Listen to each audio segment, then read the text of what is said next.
ఆయనే నేను అంటున్నాడు కోమటిరెడ్డి నా తర్వాత ముఖ్యమంత్రి అని. మరి కోమటిరెడ్డి వెంటనే ఎట్లా ముఖ్యమంత్రిని చేస్తున్నాడో మరి వారిని అడగండి. అంటే వారికి కూడా అర్థమైనట్టున్నది, జూలై 24 తారీఖు చేసేమో అవుతుందేమో, నా తర్వాత ఎవరో ఒక ముఖ్యమంత్రిని ఇక్కడ పెట్టుకొని పోవాలా, కాబట్టి నా తర్వాత ముఖ్యమంత్రి అని చెప్పేసి ఇప్పుడు అనౌన్స్ చేస్తుండంటే ఆయనకు పూర్తిగా విశ్వాసం వచ్చింది. ఓటుకునేటు కేసులు బయటకు వచ్చే సమస్య లేదు, ఖచ్చితంగా జూలై 24కి సుప్రీంకోర్టు తీర్పు ప్రకారం మరి జైలుకు పోతే ఇక్కడ ముఖ్యమంత్రిని నా మనిషిని పెట్టుకోవాలని చెప్పి మరి కోమటిరెడ్డి పేరు చెప్తున్నాడో ఇట్లనో. ఇప్పుడు ఎవరినో కొన్నది చెప్పాలి కదా పేరు. ఇప్పుడు ఆయన మనిషి అంటే ఎవరు, ఈయన పేరు ఎవరు చెప్పినా కూడా మరి కాంగ్రెస్ హైకమాండ్ ఎవరిని నిర్ణయిస్తుందో కాంగ్రెస్ హైకమాండ్ చేతిలో ఉంటుంది. ఇప్పుడు ఎవరిని ఏ ఊరికి పోతే ఆ ఊరిని ముఖ్యమంత్రి అంటాడు. ఇలా పాప కోమటిరెడ్డి ఒక్కున్నాడు అంటే అది నమ్మకమా? ఎంతమందికి ఎట్లా చెప్పిండో, ఆగస్టులో నేను దిగిపోతే నా తర్వాత నువ్వని ఎంతమందితో అన్నాడు. అంటే మేమేమన్నా మలెత్తిగలమా? ఎట్లన్నా మమ్మల్ని ముట్టుకొని చూడమను, మేము మలెత్తిగలం కాదు కదా.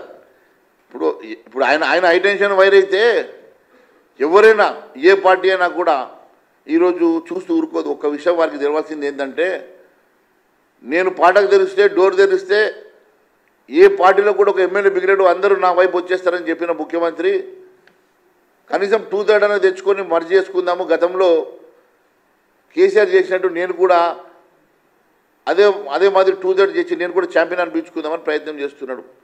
4 నెలలైనా 3 ఎమ్మెల్యేలు ఇప్పటికీ 3 ఎమ్మెల్యేలు చేరినారు. 4వ ఎమ్మెల్యే కూడా రోజు ఇటు అటు తిరుగుతున్నాడు. ఒక్కొక్క ఎమ్మెల్యేని చేర్చడం ఇంత కష్టంగా ఉంటే 26 మంది ఎమ్మెల్యేను చేర్చడం ఆయన వల్ల ఎక్కడవుతుంది? ఇవి కేవలం ఉన్న 64 మందిని కాపాడుకోవడానికి వాళ్ళు వస్తారు వీళ్ళు వస్తారని కాలయాపన చేస్తుండే తప్ప ఆయన వెంట ఎవరు టచ్లో లేరు. ఇంకా ఆయననే ఎవరైనా టచ్లో ఉన్నాడేమో మాకు అనుమానంగా ఉన్నది. కేసీఆర్ గారికి ముందే చెప్పిన నేను, కేసీఆర్ గారికి ఆల్రెడీ కాంగ్రెస్ పార్టీతోటి మంచి సంబంధాలు ఉన్నాయి. గతంలో వారు మంత్రిగా పనిచేసినటువంటి అనుభవం ఉన్నది రాష్ట్రంలో కేంద్రంలో. కాబట్టి ఆయన 20 మంది అంటున్నారంటే నాకు బహుశా మరి దాంట్లో ఎవరితో టచ్లో ఉన్నాడో మరి 20 మందిని తీసుకొచ్చే స్థాయిలో ఉన్నటువంటి మంత్రి ఎవరో నేను కూడా ఆలోచన చేస్తున్నా.